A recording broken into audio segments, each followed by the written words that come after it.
നമ്മുടെ ഇന്ത്യൻ ഹിസ്റ്ററിയിലെ രണ്ടാമത്തെ പാർട്ടാണ് നമ്മൾ ഇന്ന് പഠിക്കാൻ പോകുന്നത്. 10ാം ക്ലാസ്സിൻ്റെ 5ാമത്തെ ചാപ്റ്ററായ കൾച്ചർ ആൻഡ് നാഷണാലിസമാണ്. ഒരു ബുക്കിൻ്റെ കുറച്ച് സെൻറ്റൻസ് തന്നിട്ടുണ്ട്. അപ്പോൾ ഇതെന്ന് പറഞ്ഞാൽ ജവഹർലാൽ നെഹ്റുവിൻ്റെ ദ ഡിസ്കവറി ഓഫ് ഇന്ത്യ എന്ന് പറയുന്ന ബുക്കിൻ്റെ ഒരു ഭാഗമാണ്. ജസ്റ്റ് ഒന്ന് വായിച്ച് വെച്ചിരുന്നാൽ മാത്രം മതി. ഇനി അത് കഴിഞ്ഞിട്ട് ഇവിടെ 2 പോയിന്റ്സ് ഉണ്ട്. അതായത് 19ാം നൂറ്റാണ്ടിൽ നമ്മുടെ ഇവിടെ നടന്ന കുറേ സമരങ്ങൾ നടന്നു അല്ലേ? നമ്മൾ കഴിഞ്ഞ ചാപ്റ്ററിലും കുറച്ചൊക്കെ പറഞ്ഞതാണ്. അപ്പോൾ ആ സമരങ്ങളുടെയൊക്കെ പ്രധാനപ്പെട്ട 2 കാരണങ്ങൾ എന്തൊക്കെയാണെന്ന് വെച്ചാൽ, ഒന്നെന്ന് പറഞ്ഞാൽ നമുക്കറിയാം എക്കണോമിക് എക്സ്പ്ലോയിറ്റേഷൻ, ബ്രിട്ടീഷുകാരുടെ സാമ്പത്തിക ചൂഷണം. നമ്മൾ അതിനെപ്പറ്റിയൊക്കെ കഴിഞ്ഞ ക്ലാസ്സിൽ പറഞ്ഞതാണ്, സാമ്പത്തിക ചൂഷണം. രണ്ടാമത്തെ റീസൺ എന്ന് പറഞ്ഞാൽ inequality, violation of right and social evils. അതായത് ഇവിടെ ഉണ്ടായിരുന്ന അസമത്വം, അതുപോലെ തന്നെ അവകാശങ്ങളുടെ നിഷേധം, അതുപോലെ സോഷ്യൽ എവിൽസ്, സമൂഹത്തിലുണ്ടായിരുന്ന ദുരാചാരങ്ങൾ. ഇതിനൊക്കെ എതിരെയായിരുന്നു ആൾക്കാരാണ് ബ്രിട്ടീഷുകാർക്കെതിരെ ഫൈറ്റ് ചെയ്തിട്ടുണ്ടായിരുന്നത്. ഓക്കെ, ഇനി അടുത്ത പോയിന്റ് എന്ന് പറഞ്ഞാൽ, അടുത്ത ടോപ്പിക് എന്ന് പറഞ്ഞാൽ കൊളോണിയൽ റൂൾ ആൻഡ് നാഷണാലിസം. അതായത് വേറൊന്നുമില്ല, ബ്രിട്ടീഷുകാർക്ക് മനസ്സിലായി ഇന്ത്യൻ സൊസൈറ്റിനെ കുറിച്ച് കൂടുതൽ പഠിച്ചെങ്കിൽ മാത്രമേ അവർക്ക് അവരുടെ ഭരണം ഇവിടെ ശക്തിപ്പെടുത്താനാവുകയുള്ളൂ എന്ന് ബ്രിട്ടീഷുകാർക്ക് മനസ്സിലായി. അപ്പോൾ അങ്ങനെ ചെയ്യാൻ വേണ്ടിയിട്ട്, ഇന്ത്യൻ സൊസൈറ്റിനെ കുറിച്ച് കൂടുതൽ മനസ്സിലാക്കാൻ വേണ്ടിയിട്ട് അവരെന്താ ചെയ്തത്, സാൻസ്ക്രിറ്റിലും പേർഷ്യൻ ലാംഗ്വേജസിലും ഒക്കെ എഴുതപ്പെട്ടിട്ടുള്ള കുറേ കൃതികൾ ഉണ്ടായിരുന്നു. അപ്പോൾ ഇതെല്ലാം അവരെന്ത് ചെയ്തു, ട്രാൻസ്ലേറ്റ് ചെയ്തിട്ട് അവരത് വായിച്ചു, പഠിച്ചു. അങ്ങനെ അവർ ഇന്ത്യൻ സമൂഹത്തെക്കുറിച്ച് കൂടുതൽ മനസ്സിലാക്കി. അതുപോലെ തന്നെ അവരുടെ കുറേ ഇൻസ്റ്റിറ്റ്യൂഷൻസ് സ്ഥാപിച്ചു. ഈ ഇൻസ്റ്റിറ്റ്യൂഷൻസ് സ്ഥാപിക്കുന്നതിലൂടെ അവരുടെ പ്രധാനപ്പെട്ട ഉദ്ദേശം എന്ന് പറയുന്നത് നമ്മുടെ ഇന്ത്യൻ എഡ്യൂക്കേഷൻ സിസ്റ്റത്തിൽ ഇടപെടുക, ഇന്ത്യൻ വിദ്യാഭ്യാസ വ്യവസ്ഥയിൽ ഇടപെടുക, അതുപോലെ തന്നെ അവരുടെ ഓഫീസേഴ്സിനെ ഈ ഒരു ഇൻസ്റ്റിറ്റ്യൂഷനിൽ കൊണ്ടുവന്നിട്ട് അവർക്ക് ട്രെയിനിങ് കൊടുക്കുക. ഇതൊക്കെയായിരുന്നു അവരുടെ പ്രധാനപ്പെട്ട ഉദ്ദേശങ്ങൾ. ഇനി ആ സമയത്ത് അതിൻ്റെ ഭാഗമായിട്ട് സ്ഥാപിച്ച കുറച്ച് ഇൻസ്റ്റിറ്റ്യൂഷൻസിന് എക്സാമ്പിളാണ് ഇവിടെ കൊടുത്തിരിക്കുന്നത്. അതിൽ ഫസ്റ്റ് വൺ എന്ന് പറയുന്നത് ബംഗാളിലെ ഏഷ്യാറ്റിക് സൊസൈറ്റിയാണ്. ബംഗാളിലെ ഏഷ്യാറ്റിക് സൊസൈറ്റിയാണ് അതിൽ ഫസ്റ്റ് എക്സാമ്പിൾ എന്ന് പറയുന്നത്. ഇത് സ്ഥാപിച്ചത് ആരാണ്? വില്യം ജോൺസ് എന്ന് പറയുന്ന വ്യക്തിയാണ് ബംഗാളിൽ ഈ ഒരു ഏഷ്യാറ്റിക് സൊസൈറ്റി സ്ഥാപിക്കുന്നത്. മനസ്സിലായല്ലോ. അടുത്തത് കൽക്കട്ട മദ്രസ. കൽക്കട്ട മദ്രസ സ്ഥാപിക്കുന്നത് ആരാണ്? വാരൻ ഹാസ്റ്റിങ്സ് എന്ന് പറയുന്ന വ്യക്തിയാണ് കൽക്കട്ട മദ്രസ സ്ഥാപിക്കുന്നത്. പിന്നെ മൂന്നാമത്തത് ബനാറസ് സാൻസ്ക്രിറ്റ് കോളേജ് ആണ്. ഇത് സ്ഥാപിക്കുന്നത് ജൊനാഥൻ ഡങ്കൻ എന്ന് പറയുന്ന വ്യക്തിയാണ് ബനാറസ് സാൻസ്ക്രിറ്റ് കോളേജ് സ്ഥാപിക്കുന്നത്. അപ്പോൾ ഈ 3 ഇൻസ്റ്റിറ്റ്യൂഷൻസ് ആണ് ആ സമയത്ത് സ്ഥാപിച്ച കുറച്ച് ഇൻസ്റ്റിറ്റ്യൂഷൻസിന് എക്സാമ്പിളായിട്ട് നമ്മൾ പഠിക്കുന്നു എന്ന് വിചാരിച്ചാൽ മതി. അപ്പോൾ ഒന്നുമില്ല, ബ്രിട്ടീഷുകാർക്ക് അവരുടെ ഭരണം നമ്മുടെ ഇന്ത്യയിൽ ശക്തിപ്പെടുത്തണമായിരുന്നു. അപ്പോൾ അതിനു വേണ്ടിയിട്ട് അവർ കണ്ടുപിടിച്ച മാർഗ്ഗമാണ് സാൻസ്ക്രിറ്റിലും പേർഷ്യയിലും ഒക്കെയുള്ള കുറേ കൃതികൾ എടുത്തിട്ട് അത് വായിക്കുക, ട്രാൻസ്ലേറ്റ് ചെയ്യുക എന്നൊക്കെ ഉള്ളത്. അതുപോലെ തന്നെ അവരുടെ കുറേ ഇൻസ്റ്റിറ്റ്യൂഷൻസും സ്ഥാപിച്ചു. അതിന് 3 എക്സാമ്പിൾസാണ് നമ്മളിപ്പോൾ പഠിച്ചത്. ഇത്രയും ഓക്കെ ആണല്ലോ. ഇനി അടുത്തത്, പിന്നീട് ബ്രിട്ടീഷുകാർക്ക് മനസ്സിലായി ഈ പറഞ്ഞ കാര്യങ്ങളൊന്നും ചെയ്തതുകൊണ്ട് വലിയ കാര്യമൊന്നുമില്ല, ഇത് മാത്രം മതിയാവില്ല, ഇന്ത്യൻ സൊസൈറ്റിനെ കുറിച്ച് കുറച്ചും കൂടി പഠിക്കണം. അതുമാത്രമല്ല ഇന്ത്യൻ സൊസൈറ്റിയിൽ കുറച്ചും കൂടി അവർക്ക് ഇടപെടണം, ഇവിടെ കുറച്ചും കൂടി മാറ്റങ്ങൾ കൊണ്ടുവരണം. But it was not possible to bring reforms without popular support. പക്ഷെ അവർക്ക് മനസ്സിലായി ജനങ്ങളുടെ പിന്തുണയില്ലാതെ ഇവിടെ വലിയ മാറ്റങ്ങളൊന്നും കൊണ്ടുവരാന്നുള്ളത് പോസിബിൾ അല്ല. അപ്പോൾ ജനങ്ങളുടെ പിന്തുണ കിട്ടാൻ വേണ്ടിയിട്ട് അവർ ചെയ്തൊരു കാര്യമാണ് ഇവിടെ ഇംഗ്ലീഷ് വിദ്യാഭ്യാസം സ്റ്റാർട്ട് ചെയ്യുക എന്നുള്ളത്. അങ്ങനെയാണ് ഇംഗ്ലീഷ് എഡ്യൂക്കേഷൻ നമ്മുടെ ഇന്ത്യയിൽ അവർ സ്റ്റാർട്ട് ചെയ്യുന്നത്. അപ്പോൾ ഈ ഇംഗ്ലീഷ് എഡ്യൂക്കേഷൻ സ്റ്റാർട്ട് ചെയ്തതുമായിട്ട് ബന്ധപ്പെട്ട് ലോർഡ് മെക്കാളെ എന്ന് പറയുന്ന വ്യക്തി ഇങ്ങനെയാണ് പറഞ്ഞത്. എന്താണ് അവരുടെ ഉദ്ദേശം? അവർ aim is to create a class of persons Indians in blood and colour. നമ്മുടെ ഉദ്ദേശം, അതായത് ബ്രിട്ടീഷുകാരുടെ ഉദ്ദേശം എന്ന് പറയുന്നത് ഒരു കൂട്ടം ആൾക്കാരെ സൃഷ്ടിക്കുക, അവർ അവരുടെ കളറ് കൊണ്ടും അതുപോലെ തന്നെ ബ്ലഡ് കൊണ്ടും ഇന്ത്യൻസ് ആയിരിക്കും. അവരെ കാണുമ്പോഴും അവരുടെ ബ്ലഡ് കൊണ്ടും ഒക്കെ, വംശം കൊണ്ടും ഒക്കെ അവർ ഇന്ത്യൻസ് ആയിരിക്കും. But English in taste, in opinions, in morals and in intellect.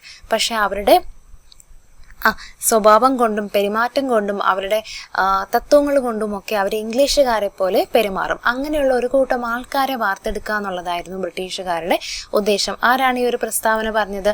Lord മെക്കാളെയാണ് ഈ ഒരു പ്രസ്താവന ഇംഗ്ലീഷ് എഡ്യൂക്കേഷനുമായിട്ട് ബന്ധപ്പെട്ട് പറഞ്ഞത്. ഓക്കെ, ഇംഗ്ലീഷ് എഡ്യൂക്കേഷൻ ഇവിടെ തുടങ്ങുന്ന വർഷം ഏതാണ്? 1835. ഈ വർഷമാണ് നമ്മുടെ ഇവിടെ ഇംഗ്ലീഷ് എഡ്യൂക്കേഷൻ ബ്രിട്ടീഷുകാർ ഇൻട്രൊഡ്യൂസ് ചെയ്യുന്നത്. അത്രയും ഓക്കെ ആണല്ലോ. ഓക്കെ, ഇനി നമ്മളിവിടെ ഒരു ബോക്സ് കണ്ടോ, ഈ ഒരു ബോക്സ് നമുക്ക് പഠിക്കണം. അതായത് ആ ഒരു സമയത്ത് തന്നെ 19ാം നൂറ്റാണ്ടിൻ്റെ ആ ഒരു സമയത്തൊക്കെ തന്നെ ഇവിടെ കുറേ സയൻറ്റിഫിക് സൊസൈറ്റീസ് എക്സ്റ്റാബ്ലിഷ് ചെയ്തിട്ടുണ്ടായിരുന്നു. പല ഭാഗത്തായിട്ട്, ഇന്ത്യയുടെ പല ഭാഗത്തായിട്ട് ഒരുപാട് സ്ഥാപനങ്ങൾ വന്നിട്ടുണ്ടായിരുന്നു. അപ്പോൾ അതിന് എക്സാമ്പിളാണ് ഫസ്റ്റ് വൺ 1825. നമ്മളിപ്പോൾ ഇംഗ്ലീഷ് എഡ്യൂക്കേഷൻ ഏത് വർഷമാണ് പഠിച്ചത്? 1825 1835 10 വർഷം മുന്നായിട്ടെന്ന് അങ്ങനെ കണക്ട് ചെയ്ത് പഠിച്ചാൽ മതി. 1825 കൽക്കട്ടയിൽ ഒരു സൊസൈറ്റി വന്നിട്ടുണ്ടായിരുന്നു, ഒരു സ്ഥാപനം വന്നിട്ടുണ്ടായിരുന്നു for translating European sciences. European ശാസ്ത്രം ട്രാൻസ്ലേറ്റ് ചെയ്യാൻ വേണ്ടിയിട്ട് കൽക്കട്ടയിൽ ഒരു സൊസൈറ്റി വന്നിട്ടുണ്ടായിരുന്നു. അത് കഴിഞ്ഞിട്ട് 1835 3 വർഷത്തിന് ശേഷം 1838 കൽക്കട്ടയിൽ മറ്റൊരു സൊസൈറ്റി വന്നിട്ടുണ്ടായിരുന്നു. അതെന്തിനു വേണ്ടിയിട്ടായിരുന്നു? ഫോർ അക്വയറിംഗ് ജനറൽ നോളജ്, പൊതുവിവരം നേടിയെടുക്കാൻ വേണ്ടിയിട്ട് മറ്റൊരു സൊസൈറ്റിയും വന്നിട്ടുണ്ടായിരുന്നു. മനസ്സിലായല്ലോ? ഇത് രണ്ടും പഠിച്ചല്ലോ. ഇനി നമ്മൾ പഠിക്കാൻ പോകുന്ന ഈ 3 എണ്ണമാണ്. അതായത് 1861, 64, 68 അങ്ങനെ പഠിച്ചാൽ മതി. 61, 64, 68. അതിൽ 61 ബനാറസ് സംവാദ് ക്ലബ്ബ് വന്നു. 64 അലിഗാർഹ് എന്ന് പറയുന്ന സ്ഥലത്ത് അലിഗാർഹ് സയൻറ്റിഫിക് സൊസൈറ്റി വന്നു. ഇത് കണ്ടുപിടിച്ചത് അല്ലെങ്കിൽ ഇതിൻ്റെ ഫൗണ്ടർ എന്ന് പറയുന്നത് സർ സെയ്ദ് അഹമ്മദ് ഖാനാണ്, ഈ ഒരു സൊസൈറ്റിയുടെ founder. Then 1868 Bihar scientific society വന്നു. 64 68 അലിഗാർഹ് സയൻറ്റിഫിക് സൊസൈറ്റിയും ബീഹാർ സയൻറ്റിഫിക് സൊസൈറ്റിയും. 61 ബനാറസ് സംവാദ് ക്ലബ്. ഇത്രയും മനസ്സിലായല്ലോ? ഓക്കെ. ഇനി നമുക്ക് പഠിക്കാനുള്ളത് 1876 ആണ്. 61, 64, 68 കഴിഞ്ഞു. ഇനി അടുത്തത് 76. ഇത് നമ്മളെങ്ങനെ എളുപ്പത്തിൽ പഠിക്കുക? 1876 എന്ന് പറയുമ്പോൾ 8 1 കുറച്ചാൽ 7, 7 1 കുറച്ചാൽ 6, അപ്പോൾ 1876. അന്ന് ഫോം ചെയ്തത് എന്താണ്? ഇന്ത്യൻ അസോസിയേഷൻ ആണത്. ബംഗാളിൽ ഇന്ത്യൻ അസോസിയേഷൻ ഫോം ചെയ്തു. അതിൻ്റെ ഫൗണ്ടർ ആരായിരുന്നു? മഹേന്ദ്ര ലാൽ സർക്കാർ ആയിരുന്നു അതിൻ്റെ ഫൗണ്ടർ. ഇത്രയും മനസ്സിലായല്ലോ? ഓക്കെ. ഇനി നമ്മൾ അടുത്ത് പഠിക്കാൻ പോകുന്നത് സോഷ്യൽ റീഫോംസ് ആണ്, സാമൂഹിക പരിഷ്കരണം. നമുക്കറിയാം 19-ാം നൂറ്റാണ്ടിൻ്റെ സമയത്തൊക്കെ ഇവിടെ ഒരുപാട് സമൂഹത്തിൽ പ്രശ്നങ്ങൾ നിലനിന്നിരുന്നു. അതായത് ഇംഗ്ലീഷ് എഡ്യൂക്കേഷൻ ബ്രിട്ടീഷുകാർ ഇൻട്രൊഡ്യൂസ് ചെയ്തു. അത് വലിയൊരു പ്രശ്നമായിരുന്നു. അതിനോടൊപ്പം തന്നെ ഇവിടെ ഒരുപാട് സമൂഹത്തിൽ അനാചാരങ്ങൾ നിലനിന്നിരുന്നു. അതുപോലെ തന്നെ എല്ലാവർക്കും തുല്യ അവകാശങ്ങൾ കിട്ടിയിരുന്നില്ല. അങ്ങനെ കുറേ പ്രശ്നങ്ങളുണ്ടായിരുന്നു. അപ്പോൾ ഈ പ്രശ്നങ്ങൾക്കെതിരെയൊക്കെ പോരാടാൻ വേണ്ടിയിട്ട് നേതാക്കന്മാർ തീരുമാനിക്കുകയും അങ്ങനെ ഒരുപാട് സോഷ്യൽ റിഫോം മൂവ്മെൻറ്റ്സ്, സാമൂഹിക പരിഷ്കരണ സ്ഥാപനങ്ങൾ ഇവിടെ സ്ഥാപിച്ചു. അപ്പോൾ അവരുടെ മെയിൻ ഒബ്ജക്റ്റീവ്സ്, ലക്ഷ്യങ്ങൾ എന്തൊക്കെയാണെന്ന് ചോദിച്ചാൽ, ടു ഇറാഡിക്കേറ്റ് എവിൽസ് ആൻഡ് സൂപ്പർസിഷൻസ്, ഇവിടെ ഉണ്ടായിരുന്ന അനാചാരങ്ങളെല്ലാം ഒഴിവാക്കുക, അതുപോലെ തന്നെ എല്ലാവർക്കും തുല്യ അവകാശം കൊടുക്കുക, പഠിക്കാനാണെങ്കിലും ട്രാവൽ ചെയ്യാനാണെങ്കിലും ഇഷ്ടമുള്ള വസ്ത്രങ്ങൾ ധരിക്കാനാണെങ്കിലും ഒക്കെ എല്ലാ മനുഷ്യർക്കും ഒരേ അവകാശം കൊടുക്കുക. ഇതൊക്കെയായിരുന്നു അന്നത്തെ സോഷ്യൽ റിഫോം മൂവ്മെൻറ്റ്സിൻ്റെ പ്രധാനപ്പെട്ട ലക്ഷ്യങ്ങൾ എന്ന് പറയുന്നത്. അവർ മെയിനായിട്ട് ഉദ്ദേശിച്ചിട്ടുണ്ടായിരുന്നത് കാസ്റ്റ് സിസ്റ്റം, ജാതി വ്യവസ്ഥ ഇല്ലാണ്ടാക്കുക, അതുപോലെ തന്നെ എല്ലാവരുടെയും അവകാശങ്ങൾ സംരക്ഷിക്കുക, സ്ത്രീകൾക്കെതിരായിട്ടുള്ള ഡിസ്ക്രിമിനേഷൻ അത് ഒഴിവാക്കുക, എല്ലാവർക്കും വിദ്യാഭ്യാസം കൊടുക്കുക, പിന്നെ അതുപോലെ തന്നെ വിഡോ റീമാരേജ്, വിധവകളുടെ പുനർവിവാഹം അത് നടപ്പിലാക്കുക, കുട്ടികളുടെ വിവാഹം എല്ലാം തന്നെ പൂർണ്ണമായും ഇല്ലാണ്ടാക്കുക. ഇതൊക്കെയായിരുന്നു അന്ന് അവരുടെ പ്രധാനപ്പെട്ട ഉദ്ദേശങ്ങൾ എന്ന് പറയുന്നത്. അപ്പോൾ നമ്മളിപ്പോൾ പഠിക്കുന്നത് സോഷ്യൽ റിഫോം മൂവ്മെൻറ്റ്സിനെ പറ്റിയാണ്. അതായത് സാമൂഹിക പരിഷ്കർത്താക്കൾ കൊണ്ടുവന്ന സാമൂഹിക പരിഷ്കരണ സ്ഥാപനങ്ങളെ പറ്റിയാണ് നമ്മൾ പഠിക്കുന്നത്. അപ്പോൾ ഈ ഒരു സാമൂഹിക പരിഷ്കർത്താക്കളിൽ ഏറ്റവും പ്രധാനപ്പെട്ട പങ്ക് വഹിച്ചൊരു വ്യക്തിയാണ് രാജാറാം മോഹൻ റോയ് എന്ന് പറയുന്നത്. Rajaram Mohan Roy was the pioneer among the social reformers who strived for modernization of Indian society. He opposed the caste system and sati. Social evils prevailed in the Indian society and established Brahma Samaj in Bengal. Okay, അപ്പോൾ നമ്മളിപ്പോൾ ആരെക്കുറിച്ചാണ് പഠിക്കുന്നത്? രാജാറാം മോഹൻ റോയിനെ കുറിച്ചാണ് പഠിക്കുന്നത്. രാജാറാം മോഹൻ റോയ് ആണ് social റിഫോമേഴ്സിലെ ഏറ്റവും പ്രധാനപ്പെട്ട ആളെന്ന് പറയുന്നത്. അദ്ദേഹം ജാതി വ്യവസ്ഥയെ ഒപ്പോസ് ചെയ്തു. അതുപോലെ തന്നെ സതിക്കെതിരെ അദ്ദേഹം പോരാടി. സമൂഹത്തിലുണ്ടായിരുന്ന പല അനാചാരങ്ങൾക്കെതിരെയും അദ്ദേഹം പോരാടി. അദ്ദേഹം സ്ഥാപിച്ച സ്ഥാപനമാണ് ബംഗാളിലെ ബ്രഹ്മ സമാജ് എന്ന് പറയുന്ന സ്ഥാപനം. രാജാറാം മോഹൻ റോയ്, ഇതാണ് രാജാറാം മോഹൻ റോയ്. അദ്ദേഹം സ്ഥാപിച്ച സ്ഥാപനമാണ് ബ്രഹ്മ സമാജ്. അദ്ദേഹമാണ് ഒരു പുതിയ ഐഡിയ ഇവിടെ കൊണ്ടുവരുന്നത്. അതായത് he propagated the idea of a unified Indian society in the place of society fragmented over caste lines. അദ്ദേഹമാണ് പറഞ്ഞത് നമുക്കൊരിക്കലും വേണ്ടുന്നത് ഇങ്ങനൊരു ഇന്ത്യയല്ല. എങ്ങനെയുള്ള ഇന്ത്യ? ജാതിയുടെയും മതത്തിൻ്റെയും പേരിൽ പല തുണ്ടുകളായിട്ട് ഇങ്ങനെ വിഭജിച്ച് കിടക്കുന്ന ഒരു ഇന്ത്യ അല്ല നമുക്ക് വേണ്ടത്. അതിനു പകരം എല്ലാവരും ഒത്തുചേർന്ന് പോകുന്ന ഒരു യൂണിഫൈഡ് ആയിട്ടുള്ള ഒരു നേഷനാണ് നമുക്ക് വേണ്ടത് എന്ന് ആദ്യം പറഞ്ഞത് രാജാറാം മോഹൻ റോയിയാണ്. ഇദ്ദേഹം ഈ പറഞ്ഞ കാര്യം ആൾക്കാരുടെ മനസ്സിൽ പാട്രിയോട്ടിസം എന്ന് പറഞ്ഞാൽ എന്താണ്? രാജ്യസ്നേഹം. ആൾക്കാരുടെ മനസ്സിൽ പാട്രിയോട്ടിസം ഡെവലപ്പ് ചെയ്യാനായിട്ട് ഈ ഒരു ഐഡിയ സഹായിച്ചു. പിന്നീട് നമ്മുടെ സോഷ്യൽ റിഫോം മൂവ്മെൻറ്റ്സിൻ്റെ എല്ലാം പ്രധാനപ്പെട്ട ലക്ഷ്യമായിട്ട് നമ്മൾ ഈ ഒരു യൂണിഫൈഡ് നേഷൻ എന്ന് പറയുന്ന കൺസെപ്റ്റിനെ എടുക്കുകയായിരുന്നു. ഇത്രയും മനസ്സിലായല്ലോ? അതുപോലെ തന്നെ രാജാറാം മോഹൻ റോയ് ചെയ്ത ഒരു കാര്യമാണ് സ്ത്രീകളുടെ സ്റ്റേറ്റസ് ഇമ്പ്രൂവ് ചെയ്യാനായിട്ട് അദ്ദേഹം സ്ത്രീകൾക്ക് പ്രോപ്പർട്ടി ഓൺ ചെയ്യാനുള്ള അവകാശത്തിന് വേണ്ടിയിട്ടും അദ്ദേഹം പോരാടി. അപ്പോൾ ഇത്രയും പോയിന്റ്സ് നമ്മൾ രാജാറാം മോഹൻ റോയിനെ കുറിച്ച് ഇവിടുന്ന് പഠിക്കണം. അദ്ദേഹമാണ് സോഷ്യൽ റിഫോം മൂവ്മെൻറ്റ്സിലെ ഏറ്റവും പ്രധാനപ്പെട്ട ഒരു വ്യക്തി എന്ന് പറയുന്നത്. അദ്ദേഹം അന്നിവിടെ ഉണ്ടായിരുന്ന കാസ്റ്റ് സിസ്റ്റത്തിനെ എതിർത്തു, സതീനെ എതിർത്തു, മറ്റ് സോഷ്യൽ ഇവൽസുകളെല്ലാം തന്നെ എതിർത്തു. ബംഗാളിൽ ബ്രഹ്മസമാജ് എന്ന് പറയുന്ന ഒരു സ്ഥാപനം അദ്ദേഹം എസ്റ്റാബ്ലിഷ് ചെയ്തു. അതുപോലെ തന്നെ യൂണിഫൈഡ് ഇന്ത്യൻ സൊസൈറ്റി അല്ലെങ്കിൽ യൂണിഫൈഡ് നേഷൻ എന്ന് പറയുന്ന ഒരു ഐഡിയ ആദ്യമായിട്ട് മുന്നോട്ട് വെച്ചത് അദ്ദേഹമാണ്. ആ ഒരു ഐഡിയ കാരണം ജനങ്ങളുടെ മനസ്സിൽ പാട്രിയോട്ടിസം ഉണ്ടാവുകയും പിന്നീട് നമ്മുടെ സോഷ്യൽ റിഫോം മൂവ്മെൻറ്റ്സിൻ്റെ എല്ലാം പ്രധാനപ്പെട്ട ലക്ഷ്യമായിട്ട് നമ്മൾ ഈ ഒരു യൂണിഫൈഡ് നേഷൻ എന്ന് പറയുന്ന കൺസെപ്റ്റ് എടുക്കുകയും ചെയ്തു. അതുമാത്രമല്ല അദ്ദേഹം സ്ത്രീകളുടെ ഉന്നമനത്തിന് വേണ്ടിയിട്ട് സ്ത്രീകൾക്ക് പ്രോപ്പർട്ടി ഓൺ ചെയ്യാനുള്ള അവകാശം കൊടുക്കണമെന്നും അദ്ദേഹം പറഞ്ഞു. ഇത്രയും ആയപ്പോൾ നമ്മൾ രാജാറാം മോഹൻ റോയിനെ കുറിച്ചുള്ള പോയിന്റ്സ് പഠിച്ചു കഴിഞ്ഞു. ഇനി നമ്മൾ പഠിക്കാൻ പോകുന്നത് ഈശ്വർ ചന്ദ്ര വിദ്യാസാഗർ എന്ന് പറയുന്ന വ്യക്തിനെ പറ്റിയാണ്. അദ്ദേഹം എന്താണ് ചെയ്തത്? അദ്ദേഹം ബംഗാളിൽ വിഡോ റീമാരേജിന് വേണ്ടിയിട്ട് പോരാടി. അതായത് വിധവകൾക്ക് പുനർവിവാഹം നടത്താനുള്ള അവകാശത്തിന് വേണ്ടി അദ്ദേഹം പോരാടുകയും അതിൻ്റെ ഫലമായിട്ട് British government pass the Hindu widow remarriage act in 1856 1856 അതായത് 1857 ഫസ്റ്റ് വാർ ഓഫ് ഇന്ത്യൻ ഇൻഡിപെൻഡൻസിന് ഒരു വർഷം മുന്നായിട്ട് 1856 British government Hindu widow remarriage act പാസ്സാക്കി. അദ്ദേഹം ഈശ്വർചന്ദ്ര വിദ്യാസാഗർ സ്ത്രീകളുടെ പഠനത്തിന് വേണ്ടിയിട്ട് ഒത്തിരി സ്ഥാപനങ്ങളൊക്കെ അദ്ദേഹം സ്ഥാപിച്ചിട്ടുണ്ടായിരുന്നു. Such centres for women education were founded in other parts of the country. നമ്മുടെ രാജ്യത്തിൻ്റെ പല ഭാഗങ്ങളിലും നമുക്ക് അതുപോലുള്ള സ്ഥാപനങ്ങൾ കാണാൻ പറ്റും. അതിൽ ഇമ്പോർട്ടൻ്റ് ആയിട്ടുള്ള ഒരു സ്ഥാപനമാണ് പണ്ഡിത രമാബായി ബോംബെയിൽ സ്ഥാപിച്ച ശാരദ സദൻ എന്ന് പറയുന്ന സ്ഥാപനം. ഓക്കെ ആണല്ലോ? ഇനി ഇത്രയും കാര്യങ്ങൾ നമ്മൾ പഠിച്ചു. ഇനി നമുക്കൊരു ബോക്സ് ആണ് ഇവിടെ ഉള്ളത്. അതായത് പല പല സോഷ്യൽ റീഫോം മൂവ്മെൻറ്റ്സും അതിൻ്റെ ഫൗണ്ടേഴ്സ് അല്ലെങ്കിൽ ആ ഒരു റീഫോം മൂവ്മെൻറ്റ്സ് നയിച്ചത് ആരാണ്, അവരുടെ മെയിൻ ഐഡിയോളജീസ് എന്തൊക്കെയായിരുന്നു, ഇത്രയും കാര്യങ്ങൾ നമുക്ക് പഠിക്കാറുണ്ട്. ഇത് വലിയ കുഴപ്പമൊന്നുമില്ല, നമുക്ക് കുറച്ചായിട്ട് പഠിക്കാം. ഇത് മൊത്തത്തിൽ നമ്മൾ ഒന്നിച്ച് പഠിക്കാൻ നിന്നാൽ മാറിപ്പോവും, തിരിഞ്ഞു പോകും. നമുക്ക് കുറച്ചായിട്ട് പഠിക്കാം. ഇപ്പം നമുക്ക് ഈ ഒരു പോയിന്റ് ആദ്യം പഠിക്കാം, അലിഗാർഹ് മൂവ്മെൻറ്റ്. ഈ ഒരു കാര്യം ഓർമ്മയുണ്ടോ? നമ്മൾ കുറച്ച് മുന്നായിട്ട് നമ്മളൊരു കാര്യം പഠിച്ചിട്ടുണ്ടായിരുന്നു. 19-ാം നൂറ്റാണ്ടിൽ ഒരുപാട് സയൻറ്റിഫിക് സൊസൈറ്റീസ് ഇവിടെ വന്നു നമ്മൾ പഠിച്ചില്ലേ?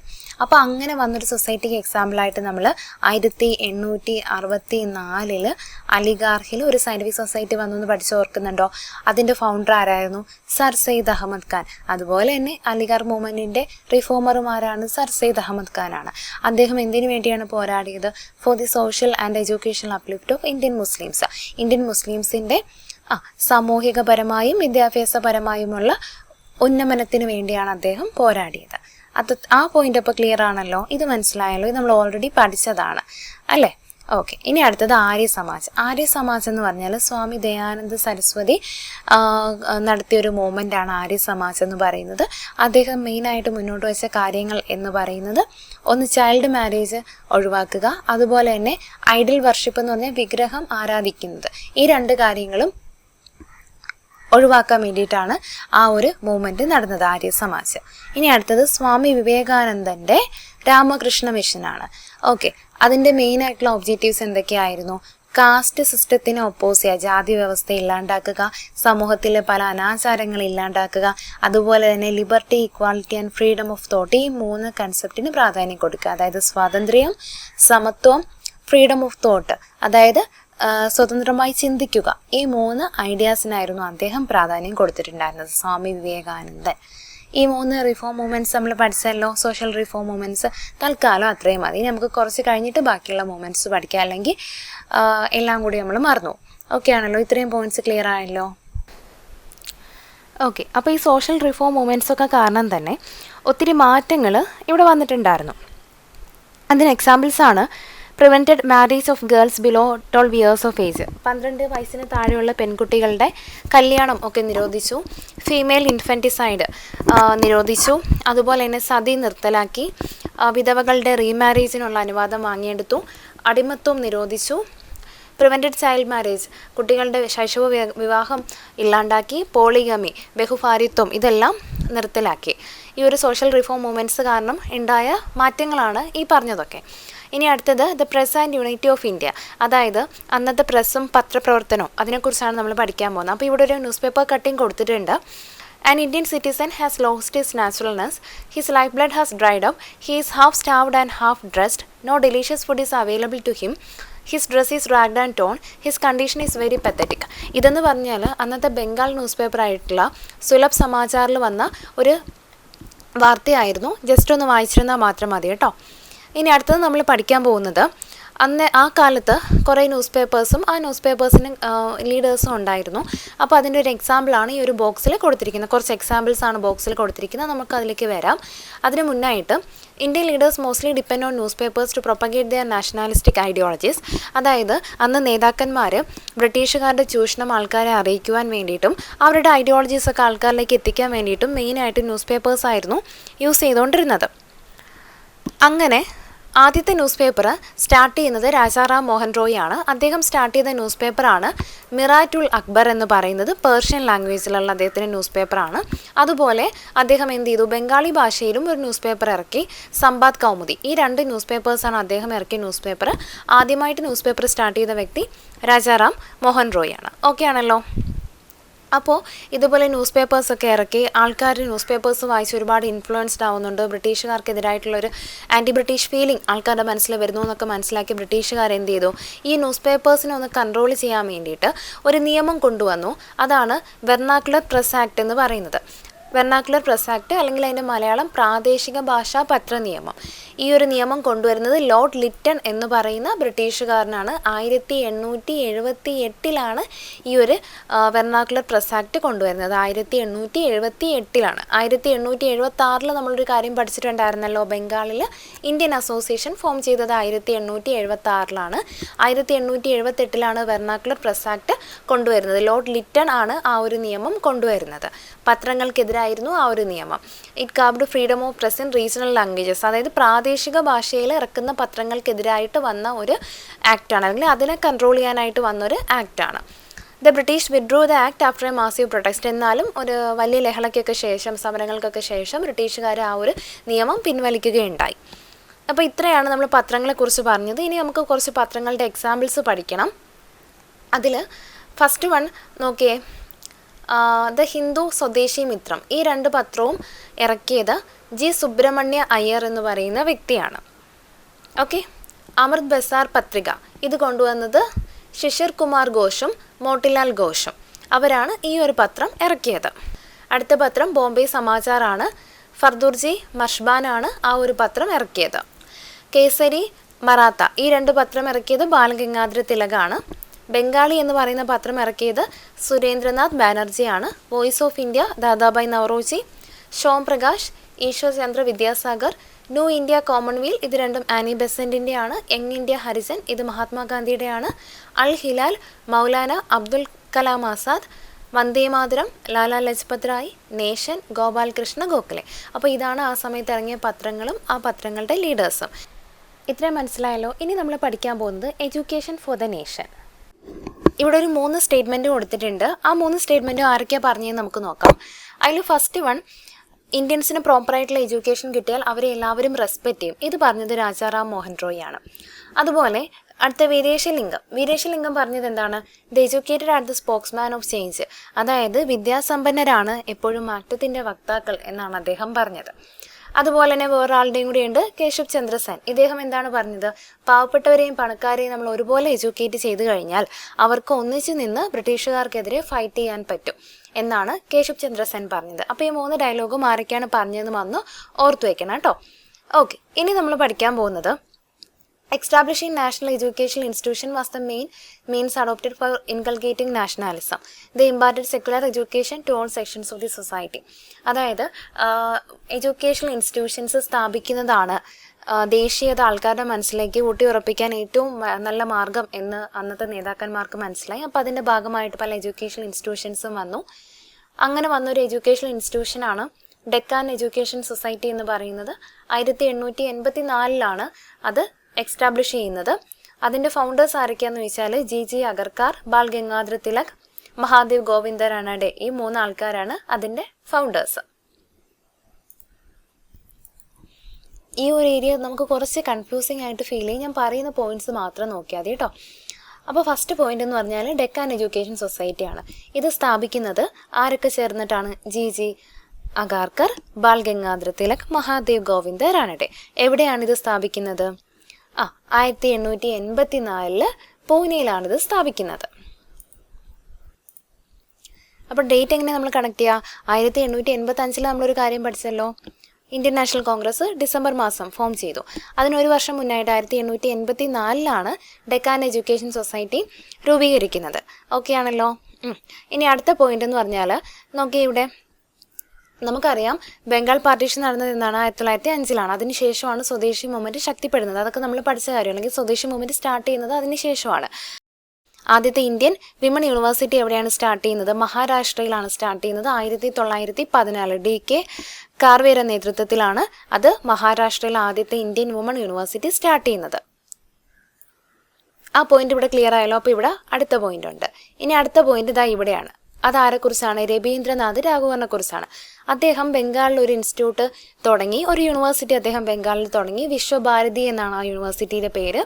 രാജാറാം മോഹൻ റോയ് ബംഗാളിൽ ഒരു സ്ഥാപനം തുടങ്ങിയതായിട്ട് നമ്മൾ പഠിച്ചിട്ടുണ്ടായിരുന്നല്ലോ. അതെന്താണ്? ഏതായിരുന്നു? ബ്രഹ്മസമാജ്. രവീന്ദ്രനാഥ് ടാഗോർ തുടങ്ങിയ യൂണിവേഴ്സിറ്റിയാണ് വിശ്വഭാരതി. അതും ബംഗാളിലാണ്. അതിൻ്റെ മെയിൻ ആയിട്ടുള്ളൊരു ഒബ്ജക്റ്റീവ് എന്ന് പറയുന്നത് യൂണിവേഴ്സൽ ബ്രദർഹുഡ്, അതായത് അന്തർദേശീയ സാഹോദര്യമായിരുന്നു അദ്ദേഹത്തിൻ്റെ ഉദ്ദേശം. ആ ഒരു യൂണിവേഴ്സിറ്റി വെച്ച് അദ്ദേഹം എയിം ചെയ്തത് system of education that would bridge western and eastern cultures, അതായത്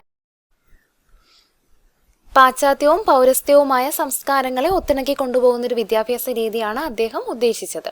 അപ്പോൾ അടുത്ത പോയിന്റ് മനസ്സിലായല്ലോ. യൂണിവേഴ്സൽ ബ്രദർഹുഡ്, പാശ്ചാത്യ പൗരസ്ത്യ സംസ്കാരങ്ങളെ ഒത്തിണക്കി കൊണ്ടുപോവുക, അത് തമ്മിലുള്ള ആ ഒരു ഗ്യാപ്പ് ഇല്ലാണ്ടാക്കുക, അതാണ് രവീന്ദ്രനാഥ് ടാഗോർ ഉദ്ദേശിച്ചത്. ഇനി അടുത്ത പോയിന്റ് ഇവിടെയാണ്. അതായത് നാഷണൽ മൂവ്മെൻറ്റ് മഹാത്മാഗാന്ധിയുടെ നേതൃത്വത്തിൽ ശക്തിപ്പെടുന്ന കാലത്ത് ഒരു ടീം എന്ത് ചെയ്തു? ഒരു ടീം പോയിട്ട് അലിഗാർഹിൽ എന്ത് സ്റ്റാർട്ട് ചെയ്തു? ജാമിയ മില്ലിയ ഇസ്ലാമിയ എന്ന് പറയുന്ന ഒരു സ്ഥാപനം അവർ സ്റ്റാർട്ട് ചെയ്തു. അവരുടെ ഉദ്ദേശം എന്ന് പറഞ്ഞാൽ to strengthen national movement through secular education, മതേതര വിദ്യാഭ്യാസത്തിലൂടെ ദേശീയ പ്രസ്ഥാനത്തെ ശക്തിപ്പെടുത്തുക എന്നതായിരുന്നു അവരുടെ ഉദ്ദേശം. Maulana Muhammad Ali, Shaukat Ali, doctor Zakir Hussain and M.A. Ansari ഇവരാണത് സ്റ്റാർട്ട് ചെയ്യുന്നത്. ഓക്കെ, അപ്പോൾ ആ പോയിന്റ് കഴിഞ്ഞു. ഇനി അടുത്തത് 1930 കേരള കലാമണ്ഡലം സ്ഥാപിക്കുന്നത്. തൃശ്ശൂരിൽ ചെറുതുരുത്തി എന്ന് പറയുന്ന വില്ലേജിൽ മഹാകവി വള്ളത്തോൾ നാരായണ മേനോനാണ് ആ ഒരു കേരള കലാമണ്ഡലം സ്ഥാപിക്കുന്നത്.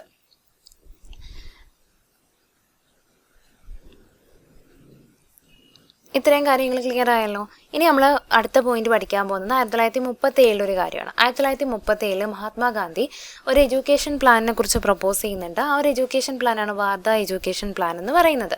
വാർധ എഡ്യൂക്കേഷൻ പ്ലാനിൻ്റെ മെയിൻ ഒബ്ജക്റ്റീവ് എന്ന് പറഞ്ഞാൽ വൊക്കേഷണൽ എഡ്യൂക്കേഷൻ ആയിരുന്നു. അതായത് പഠനത്തോടൊപ്പം തന്നെ ഒരു തൊഴിൽപരമായ ട്രെയിനിങ് കൂടി പ്രൊവൈഡ് ചെയ്യാന്നുള്ളത്. ഗാന്ധിജി വിശ്വസിച്ചിരുന്നത് ഇങ്ങനെ കൊടുക്കുമ്പോൾ അങ്ങനെ പഠിച്ചു വരുന്ന ഒരു ജനറേഷന് ബ്രിട്ടീഷുകാർക്കെതിരെ പോരാടാനുള്ള ശക്തി ഉണ്ടാവുമെന്ന് ഗാന്ധിജി വിശ്വസിച്ചു. നയി തലീം എന്ന് പറയുന്നത് ആ സമയത്ത് കൊണ്ടുവന്നൊരു എഡ്യൂക്കേഷൻ സിസ്റ്റത്തിൻ്റെ പേരാണ്. അതിൻ്റെ അർത്ഥം എന്ന് പറഞ്ഞാൽ ന്യൂ എഡ്യൂക്കേഷൻ എന്നാണ് അർത്ഥം കേട്ടോ. മലയാളത്തിൽ വരുമ്പോൾ അത് ഇങ്ങനെ വരും, നയി താലീം അല്ലെങ്കിൽ ന്യൂ എഡ്യൂക്കേഷൻ എന്ന് വരും. ഓക്കെ, അപ്പോൾ 1937 ഈ ഒരു എഡ്യൂക്കേഷൻ സിസ്റ്റം മുന്നോട്ട് വയ്ക്കുന്നത്. ഈ ഒരു എഡ്യൂക്കേഷൻ സിസ്റ്റം അനുസരിച്ച് ഗാന്ധിജി പറഞ്ഞ കാര്യങ്ങൾ free and compulsory education in mother tongue for all children between 8 and 14 years, 8 വയസ്സിനും 14 വയസ്സിനും ഇടയിലുള്ള കുട്ടികൾക്ക് ഫ്രീയും അതുപോലെ തന്നെ കമ്പൽസറിയുമായിട്ടുള്ള എഡ്യൂക്കേഷൻ അവരുടെ മദർ ടങ്ങിൽ പ്രൊവൈഡ് ചെയ്യണം. അതുപോലെ തന്നെ എന്താണ് 1937 വാർധാ കോൺഫറൻസ്, വാർധാ എഡ്യൂക്കേഷൻ പ്ലാനുമായിട്ട് ബന്ധപ്പെട്ട ഒരു വാർധാ കോൺഫറൻസ് INC കൂടിയിട്ട് അവരെന്ത് ചെയ്തു, ഒരു കമ്മിറ്റീനെ അപ്പോയിൻറ്റ് ചെയ്തു. ആ കമ്മിറ്റിയുടെ ലീഡർ എന്ന് പറയുന്നത് ഡോക്ടർ സക്കീർ ഹുസൈൻ ആയിരുന്നു. ഈ ഒരു സിസ്റ്റം ഓഫ് എഡ്യൂക്കേഷൻ, നയി താലീം എന്ന് പറയുന്ന ഈ ഒരു സിസ്റ്റം ഓഫ് എഡ്യൂക്കേഷനെ കുറിച്ച് പഠിക്കാനായിട്ട് ഒരു കമ്മിറ്റീനെ അപ്പോയിൻറ്റ് ചെയ്തിട്ടുണ്ടായിരുന്നു. ഇതെല്ലാം 1937 നടക്കുന്നത്. Nai Talim, Wardha education plan, vocational education, ഇതൊക്കെ 1937 മഹാത്മാഗാന്ധി കൊണ്ടുവരുന്ന എഡ്യൂക്കേഷൻ പ്ലാനും കാര്യങ്ങളൊക്കെയാണ്. ഇന്ത്യൻ നാഷണൽ കോൺഗ്രസിൻ്റെ നേതൃത്വത്തിൽ മഹാത്മാഗാന്ധിയുടെ ലീഡർഷിപ്പിലാണ് ഈ പറഞ്ഞ കാര്യങ്ങളൊക്കെ തന്നെ നടക്കുന്നത്. അപ്പോൾ ഇത്രയും പോയിന്റ്സ് ക്ലിയർ ആയാലും നമുക്ക് ഇവിടെ നിന്ന് ഇത്രയും പോയിന്റ്സ് മാത്രം മതി കേട്ടോ. ഇനി നമ്മൾ പഠിക്കാൻ പോകുന്നത് ലിറ്ററേച്ചർ ആൻഡ് നാഷണാലിസം. നമുക്കറിയാം സാഹിത്യകാരന്മാരും അതുപോലെ തന്നെ സാഹിത്യങ്ങളും കൃതികളുമൊക്കെ നാഷണാലിസത്തിനെ സ്ട്രെങ്തൻ ചെയ്യാനായിട്ട് സഹായിച്ചിട്ടുണ്ട്. അതായത് ഓരോ സാഹിത്യകാരന്മാർ അവരുടെ കൃതികളിലൂടെയും മറ്റും ജനങ്ങൾ അനുഭവിച്ച ദുരിതങ്ങളെപ്പറ്റി എഴുതും, മറ്റ് സ്ഥലങ്ങളിലുള്ളവരത് വായിക്കും. അങ്ങനെ കളക്റ്റീവായിട്ട് എല്ലാവരുടെയും മനസ്സിൽ ദേശീയതയും പാട്രിയോട്ടിസവും ഒക്കെ രൂപപ്പെട്ടു വന്നു. അപ്പോൾ അതിൻ്റെ കുറച്ച് എക്സാമ്പിൾസ് നമ്മളിവിടെ പറയുകയാണ്. ഞാൻ പറയുന്ന പോയിന്റ്സ് മാത്രം നോക്കിയാൽ മതി. ഫസ്റ്റ് പോയിന്റ് നോക്കിയേ. ശിശിർ കുമാർ ഘോഷും സത്യേന്ദ്രനാഥ് ടാഗോറും കൂടി ഒരു നാടകം എഴുതി. ആ ഒരു നാടകത്തിൽ നിന്നുമാണ് ഭാരത് മാത എന്ന് പറയുന്ന കൺസെപ്റ്റ് ആദ്യമായിട്ട് ജനങ്ങളുടെ മുന്നിൽ ആവിഷ്കരിച്ചത്. ഓക്കെ, അത് കഴിഞ്ഞു. ഇനി രണ്ടാമത്തെ പോയിന്റ് എന്ന് പറഞ്ഞാൽ നോവൽ എന്ന് പറയുന്നത് ഒരു വെസ്റ്റേൺ ഫോം ഓഫ് ലിറ്ററേച്ചർ ആയിരുന്നു. ആ ഒരു വെസ്റ്റേൺ ഫോം ഓഫ് ലിറ്ററേച്ചറിനെ ആദ്യമായി സ്വീകരിച്ചത് ബംഗാളി റൈറ്ററായിരുന്ന ബങ്കിം ചന്ദ്ര ചാറ്റർജി ആയിരുന്നു. അദ്ദേഹം നോവൽസ് യൂസ് ചെയ്തിട്ട്, അല്ലെങ്കിൽ നോവൽസ് എഴുതിക്കൊണ്ട് ഇവിടുത്തെ ആൾക്കാരുടെ ദുരിതങ്ങളെല്ലാം ചിത്രീകരിച്ചു. അദ്ദേഹത്തിൻ്റെ നോവലുകളിൽ ഏറ്റവും ശ്രദ്ധേയമായ ഒന്നാണ് ആനന്ദമഠം. ഈ ഒരു നോവലിലൂടെ അദ്ദേഹം ബംഗാളി ഫാമേഴ്സിൻ്റെ ദുരിതവും അതുപോലെ സമൂഹത്തിലെ പാവപ്പെട്ടവരും പണക്കാരും തമ്മിലുള്ള അന്തരവും ചിത്രീകരിച്ചു. അദ്ദേഹത്തിൻ്റെ ആ ഒരു നോവലിൽ നിന്നാണ് വന്ദേ മാതരം എന്ന് പറയുന്ന സോങ് എടുത്തിട്ടുള്ളത്. ഓക്കെ അല്ലേ? വന്ദേ മാതരം ആ ഒരു നോവലിൽ നിന്നും എടുത്തിട്ടുള്ളതാണ്. ഇനി അടുത്ത പോയിന്റ്, നമ്മൾ ഇൻഡിഗോ റിവോൾട്ടും ഒക്കെ ആയിട്ട് ബന്ധപ്പെട്ടുള്ളത് ഒരെണ്ണമാണ്. നമ്മൾ ഇൻഡിഗോ റിവോൾട്ട് പഠിച്ചല്ലോ, ബംഗാളിലെ ഇൻഡിഗോ ഫാമേഴ്സിൻ്റെ ദുരിതങ്ങളൊക്കെ നമ്മൾ പഠിച്ചതാണ്. അപ്പോൾ അതുമായിട്ട് ബന്ധപ്പെട്ടൊരു പോയിന്റാണ്, ബംഗാളി റൈറ്ററായിട്ടുള്ള ദിനബന്ധു മിത്ര ഒരു നാടകം എഴുതി. ആ നാടകത്തിൻ്റെ പേരാണ് നീൽ ദർപ്പൺ. ഈ ഒരു നാടകം ഇൻഡിഗോ ഫാമേഴ്സിൻ്റെ ദുരിതങ്ങളാണ് കാണിച്ചത്. അപ്പോൾ ഈ ഒരു നാടകം കണ്ടിട്ട് ബംഗാളിലുള്ള ഇന്ത്യൻ അസോസിയേഷൻ, നമ്മൾ ഓൾറെഡി പഠിച്ചതാണ്, ഈ ഒരു ഇന്ത്യൻ അസോസിയേഷൻ ബംഗാളി ഇൻഡിഗോ ഫാമേഴ്സിൻ്റെ ദുരിതങ്ങളിൽ ഇടപെട്ടു. ഇത്രയേ ഉള്ളൂ ആ ഒരു പോയിന്റ്. ഇനി ഞാൻ ഒരു കാര്യം എക്സ്ട്രാ പറയാം. നമ്മൾ ഇന്ത്യൻ അസോസിയേഷൻ ബംഗാളിൽ 1876 രൂപീകരിച്ചു എന്ന് പഠിച്ചു. പക്ഷെ അത് ആര് രൂപീകരിച്ചു നമ്മൾ പഠിച്ചായിരുന്നോ? ഇല്ല. അത് രൂപീകരിച്ചത് സുരേന്ദ്രനാഥ് ബാനർജിയും ആനന്ദ മോഹൻ ബോസും കൂടിയാണ് അത് രൂപീകരിച്ചത്. സുരേന്ദ്രനാഥ് ബാനർജിയും ആനന്ദ മോഹൻ ബോസും കൂടി. ഇത്രയൊക്കെ ആണല്ലോ.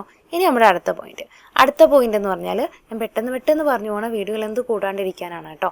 അപ്പോൾ നിങ്ങൾ പൗസ് ചെയ്തിട്ട് റിപ്പീറ്റ് ചെയ്ത് കേട്ടാൽ മതി, അല്ലെങ്കിൽ നമ്മൾ റിപ്പീറ്റ് ചെയ്ത് പോയിന്റ്സ് വായിക്കുമ്പോൾ മനസ്സിലിരിക്കും. പക്ഷെ നമ്മൾ ഒത്തിരി തവണ വീഡിയോയിൽ റിപ്പീറ്റ് ചെയ്ത് പറഞ്ഞാൽ വീഡിയോയിൽ എന്ത് കൂടും, പിന്നെ കാണാൻ ബോറടിക്കും. അതുകൊണ്ടാണ് കേട്ടോ. അടുത്ത പോയിന്റ് എന്ന് പറഞ്ഞാൽ ഉറുദു പോയിട്ടായിട്ടുള്ള അല്ലാമ മുഹമ്മദ് ഇക്ബാൽ.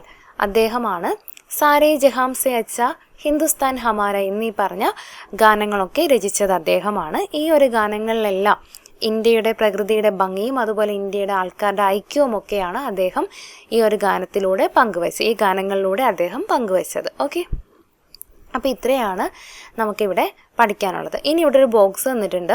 ആ ബോക്സിൽ പ്രധാനപ്പെട്ട ഓതേഴ്സും അവരുടെ വർക്കും ഏത് ലാംഗ്വേജിലായിരുന്നു എന്നുള്ളതുമാണ് തന്നിരിക്കുന്നത്. അപ്പോൾ നമുക്ക് ജസ്റ്റ് അതൊന്ന് നോക്കാം. അത് നമുക്ക് മലയാളത്തിൽ നോക്കുന്നതാണ് കുറച്ചും കൂടി മനസ്സിലിരിക്കാൻ എളുപ്പം. ഓക്കെ, അപ്പോൾ അതിൽ ഫസ്റ്റ് വൺ രവീന്ദ്രനാഥ് ടാഗോറാണ്. ബംഗാളി ഭാഷയിലായിരുന്നു രചിച്ചത്. ഗോര, ഗീതാഞ്ജലി, ഇത് രണ്ടുമാണ് കൃതികൾ. അടുത്തത് പ്രേംചന്ദാണ്. അദ്ദേഹം ഏത് ഭാഷയിലാണ്? ഹിന്ദി ഭാഷയിലാണ്. സേവാസദൻ, പ്രേമാശ്രമം, രംഗഭൂമി, ഗോദാൻ, ഇത്രയുമാണ് അദ്ദേഹത്തിൻ്റെ കൃതികൾ. ഓക്കെ, ഇനി അടുത്തത് സുബ്രഹ്മണ്യ ഭാരതി, തമിഴാണ് ലാംഗ്വേജ്. പാഞ്ചാലി ശബദം, കളിപ്പാട്ട്, കണ്ണൻ പാട്ട്, കുയിൽപ്പാട്ട്, ഇത്രയുമാണ് കൃതികൾ. ഇനി അടുത്തത് അൽത്താഫ് ഹുസൈൻ ഹാലി, ഉറുദു ഭാഷയിലാണ്. ഹയാത്തി സാദി, ഹയാത്തി ജവീദ്, ഇത് രണ്ടുമാണ് കൃതികൾ. ഇനി അടുത്തത് വിഷ്ണു കൃഷ്ണ ചിപ്ലുങ്കർ, മറാത്തി ഭാഷയിലാണ്. നിബന്ധനമാലയാണ് കൃതി. അടുത്തത് മലയാളമാണ്. വള്ളത്തോൾ നാരായണ മേനോൻ, എൻ്റെ ഗുരുനാഥൻ, ബാപ്പുജി, ഇന്ത്യയുടെ കരച്ചിൽ, ഇത് മൂന്നുമാണ് കൃതികൾ. ഓക്കെ, അപ്പോൾ കുറച്ച് എക്സാമ്പിൾസ് തന്നേക്കുന്നേ ഉള്ളൂ. നമുക്ക് ഇതിനകത്തുനിന്നും ചോദ്യങ്ങൾ വരാൻ ചാൻസ് ഉണ്ട്, അപ്പോൾ നമുക്ക് സ്കിപ്പ് ചെയ്യാൻ പറ്റൂല. അപ്പം കുറച്ചൊന്ന് അധികം വായിച്ചു കഴിഞ്ഞാൽ നമുക്ക് മനസ്സിലിരുന്നോളൂ. ഈ ഒരു ബോക്സ് നോക്കിയേ, വരിക വരിക സഹചരെ. ഈ ഒരു ഗാനം രചിച്ചത് അംഷി നാരായണ പിള്ളയാണ്. ഈ ഒരു പോയിന്റും കൂടെ നമ്മൾ നോക്കി വയ്ക്കുക. നമ്മൾ പഠിക്കാൻ പോകുന്നത് നാഷണാലിസം ഇൻ ആർട്ട്, കലകളിലൂടെ വന്ന ദേശീയത. അപ്പോൾ നമ്മളിതിൽ കുറച്ച് പെയിൻറ്റിങ്സിൻ്റെ കാര്യമൊക്കെയാണ് പറയുന്നത്. ഫസ്റ്റ് പോയിന്റ് എന്ന് പറയുന്നത് ഈ ഒരു പെയിൻറ്റിങ്ങിനെ പറ്റിയാണ്, ഭാരത് മാത എന്ന പെയിൻറ്റിങ്. ഓക്കെ, അപനീന്ദ്രനാഥ് ടാഗോറാണ് ഈ ഒരു പെയിൻറ്റിങ് വരയ്ക്കുന്നത്. അദ്ദേഹം വരച്ച ഈ ഒരു പെയിൻറ്റിങ്ങിൽ ഭാരത് മാത ജനങ്ങൾക്ക് ആഹാരവും അതുപോലെ തന്നെ വസ്ത്രവും അറിവും ഒക്കെ കൊടുക്കുന്നതായിട്ടുള്ളൊരു പെയിൻറ്റിംഗ് ആണ് അദ്ദേഹം വരച്ചത്. ഈ ഒരു പെയിൻറ്റിങ് കാരണം ആൾക്കാരുടെ മനസ്സിൽ പാട്രിയോട്ടിസം ഉണ്ടാവാനായിട്ട് സഹായിച്ചു. അതുപോലെ തന്നെ Abanindranath Tagore try to free Indian painting from western style and to promote oriental painting based on Indian culture and tradition. അദ്ദേഹം വെസ്റ്റേൺ സ്റ്റൈലിൽ നിന്നും ഇന്ത്യൻ പെയിൻറ്റിങ്ങിനെ ഫ്രീ ആക്കിയിട്ട് നമ്മുടെ ഒരു ഇന്ത്യൻ സ്റ്റൈലിൽ തന്നെ പെയിൻറ്റിങ് വരയ്ക്കാനായിട്ട് ശ്രമിച്ചൊരു വ്യക്തിയാണ്. അതിനു വേണ്ടിയിട്ടാണ് അദ്ദേഹം Indian society of oriental arts കൽക്കട്ടയിൽ സ്റ്റാർട്ട് ചെയ്യുന്നത്. അപ്പോൾ ഇത്രയാണ് നമ്മൾ ആദ്യത്തെ ഒരു പോയിൻ്റായിട്ട് പറയുന്നത്. അപനീന്ദ്രനാഥ് ടാഗോർ വരച്ചൊരു പെയിൻറ്റിംഗ് ആണ് ഭാരത് മാതയുടെ. അദ്ദേഹം ഇന്ത്യൻ സ്റ്റൈലിൽ തന്നെ ഇവിടെ പെയിൻറ്റിങ്സ് വരയ്ക്കാനായിട്ട് ശ്രമിച്ചു. വെസ്റ്റേൺ സ്റ്റൈലിൽ നിന്നും നമ്മുടെ ഇന്ത്യൻ പെയിൻറ്റിങ്സിനെ ഫ്രീ ആക്കാനായിട്ട് അദ്ദേഹം ശ്രമിച്ചു. അതിന് വേണ്ടിയിട്ട് അദ്ദേഹം കൽക്കട്ടയിൽ Indian society of oriental arts start ചെയ്തു. ഇനി അടുത്ത പോയിന്റ് എന്ന് പറയുന്നത് സതി എന്ന് പറയുന്ന ഒരു പെയിൻറ്റിങ്ങിനെ പറ്റിയാണ്. നമുക്കിവിടെ ആ ഒരു പെയിൻറ്റിങ് കാണാൻ പറ്റും, സതി. ഈ ഒരു പെയിൻറ്റിങ് വരച്ചത് നന്ദലാൽ ബോസാണ് ഈ ഒരു പെയിൻറ്റിങ് വരയ്ക്കുന്നത്. ഈ ഒരു പെയിൻറ്റിങ്ങിൽ നമുക്ക് കാണാൻ പറ്റുന്നത് സതി ചെയ്യാനായിട്ട് ഫോഴ്സ് ചെയ്യപ്പെട്ട ഒരു സ്ത്രീയുടെ ദുരവസ്ഥയാണ് നമുക്ക് കാണാൻ പറ്റുന്നത്. അദ്ദേഹത്തിൻ്റെ തന്നെ മറ്റൊരു പെയിൻറ്റിംഗ് ആണ് വില്ലേജ് ഡ്രമ്മർ എന്ന് പറയുന്ന പെയിൻറ്റിംഗ്. ഈ പെയിൻറ്റിംഗ് ഇന്ത്യൻ നാഷണൽ കോൺഗ്രസ് INCയുടെ ഹരിപുര സെക്ഷനിൽ ഈ ഒരു പെയിൻറ്റിംഗ് എക്സിബിറ്റ് ചെയ്തിട്ടുണ്ടായിരുന്നു. 1938 നടന്ന സെക്ഷനിലാണ് കേട്ടോ ഈ ഒരു പെയിൻറ്റിംഗ് എക്സിബിറ്റ് ചെയ്തിട്ടുണ്ടായിരുന്നു. അതുവഴി ഈ ഒരു പെയിൻറ്റിംഗ് കോൺഗ്രസിൻ്റെ പോസ്റ്ററിൻ്റെ പിക്ചറായിട്ട് സെലക്ട് ചെയ്തിട്ടും ഉണ്ടായിരുന്നു. നമ്മൾ 1937 ഒരു കാര്യം പഠിച്ചിട്ടുണ്ടായിരുന്നു, Wardha education plan, vocational education, new education. ആ പറഞ്ഞ കാര്യങ്ങളെല്ലാം 1937 1938 Haripura session Indian National Congress village drummer എന്ന് പറയുന്ന ഒരു പെയിൻറ്റിങ് അവിടെയാണ് എക്സിബിറ്റ് ചെയ്യുന്നത്. ഓക്കെ ആണല്ലോ. ഇനി അടുത്തതെന്ന് പറഞ്ഞാൽ അമൃത ഷെർഗിലിൻ്റെ ഒരു പെയിൻറ്റിംഗ് ആണ്. അത് ഈ വില്ലേജ് ലൈഫ് കാണിക്കുന്ന ഈ ഒരു പെയിൻറ്റിംഗ് ആണ്. ഈ ഒരു പെയിൻറ്റിംഗ് പൊതുവെ ഒരു ഡാർക്ക് ഷെയ്ഡിലാണ് വരച്ചിരിക്കുന്നത്. ആ ഒരു ഡാർക്ക് ഷെയ്ഡ് എന്താണ് റിസംബിൾ ചെയ്യുന്നതെന്ന് ചോദിച്ചാൽ it resembles the problems experienced by the village people, അല്ലെങ്കിൽ അന്ന് നമ്മുടെ ഇവിടെ ഉണ്ടായിരുന്ന വില്ലേജേഴ്സിൻ്റെ ദുരവസ്ഥയാണ് ആ ഒരു പെയിൻറ്റിംഗ് കാണിക്കുന്നത്. ഇനി അടുത്തൊരു പോയിന്റ് എന്ന് പറഞ്ഞാൽ നമ്മുടെ നാഷണൽ ആന്തം നമുക്കറിയാം ആരാണ്, രവീന്ദ്രനാഥ് ടാഗോറാണ് എഴുതിയത്. പിന്നെ അടുത്ത point, the tricolour flag was first design during the time of Swadeshi movement. The earlier version of the flag contained 8 lotus representing 8 provinces of the British India and a crescent representing Hindu-Muslim fraternity. അതായത് നമ്മുടെ ത്രിവർണ്ണ പതാക ആദ്യം design ചെയ്യുന്നത് സ്വദേശി മൂവ്മെൻറ്റിൻ്റെ സമയത്താണ്. നമ്മുടെ ത്രിവർണ്ണ പതാകയുടെ പഴയ വേർഷനിൽ 8 ലോട്ടസും 8 താമരകളും അതുപോലെ തന്നെ ഒരു ക്രസൻറ്റും അർദ്ധചന്ദ്രനും ഉണ്ടായിരുന്നു. ഈ 8 താമരകൾ 8 പ്രവിശ്യകളെയാണ് സൂചിപ്പിച്ചത്. ബ്രിട്ടീഷ് ഇന്ത്യയിൽ ഉണ്ടായിരുന്ന 8 പ്രവിശ്യകളെയായിരുന്നു റെപ്രസെൻറ്റ് ചെയ്യുന്നത്. അതുപോലെ അർദ്ധചന്ദ്രൻ ഉണ്ടായിരുന്നു. ഈ ഒരു അർദ്ധചന്ദ്രൻ ഹിന്ദു മുസ്ലിം സഹോദര്യം, ഹിന്ദു മുസ്ലിം ഫ്രറ്റേർണിറ്റിനെയായിരുന്നു സൂചിപ്പിച്ചിട്ടുണ്ടായിരുന്നത്. ഓക്കെ, അപ്പോൾ ഇതായിരുന്നു നമ്മുടെ ഫ്ലാഗിൻ്റെ ഏർലിയർ വേർഷൻ എന്ന് പറയുന്നത്. പിന്നീട് ഗാന്ധിജി നയിച്ച ഒരു ടീമാണ് നമ്മുടെ ചർക്ക ഉൾപ്പെടുന്ന നാഷണൽ ഫ്ലാഗ് ഡിസൈൻ ചെയ്യുന്നത്. ഈ ചർക്ക എന്താണ് സൂചിപ്പിക്കുന്നതെന്ന് ചോദിച്ചാൽ ചർക്ക റിസംബിൾ ചെയ്യുന്നത് നമ്മുടെ ഇന്ത്യൻസ് സെൽഫ് ഡിപ്പെൻഡൻ്റ് ആണ്, നമ്മൾ ബ്രിട്ടീഷുകാരെ ഡിപ്പെൻഡ് ചെയ്തല്ല നിൽക്കുന്നത്. അതുപോലെ തന്നെ ബ്രിട്ടീഷ് ഭരണത്തോടുള്ള നമ്മുടെ എതിർപ്പുമാണ് ചർക്ക റിസംബിൾ ചെയ്യുന്നത്. പിന്നെ നമ്മുടെ ഇപ്പോഴത്തെ ട്രൈകളർ ഫ്ലാഗ്, ഇപ്പോഴത്തെ ത്രിവർണ്ണ പതാക ഒഫീഷ്യലി അഡോപ്റ്റ് ചെയ്യുന്നത് 1947 national emblem adopted from the land capital of Ashoka at Sarnath. സാരനാഥിലുള്ള അശോക സ്തംഭത്തിൽ നിന്നുമാണ് നമ്മുടെ നാഷണൽ എംബ്ലം അഡോപ്റ്റ് ചെയ്തിട്ടുള്ളത്. നമുക്കൊരു ബോക്സ് കൂടി നോക്കാനുണ്ട്. ഇന്ത്യൻ സ്വാതന്ത്ര്യ പ്രസ്ഥാനത്തിന് നേതൃത്വം നൽകിയ ധീരവനിതകളിൽ ഒരാളാണ് മേഡം ഭിക്കാജി കാമ. മേഡം ഭിക്കാജി കാമ എന്ന് പറഞ്ഞാൽ നമ്മുടെ സ്വാതന്ത്ര്യ സമരത്തിൽ പങ്കുവഹിച്ച സ്ത്രീകളുടെ ഒരു പ്രധാനപ്പെട്ട വ്യക്തിയാണ് മേഡം ഭിക്കാജി കാമ. അവരാണ് ആദ്യമായിട്ട് നമ്മുടെ ത്രിവർണ്ണ പതാക ഒരു അന്താരാഷ്ട്ര വേദിയിൽ ഉയർത്തുന്നത്.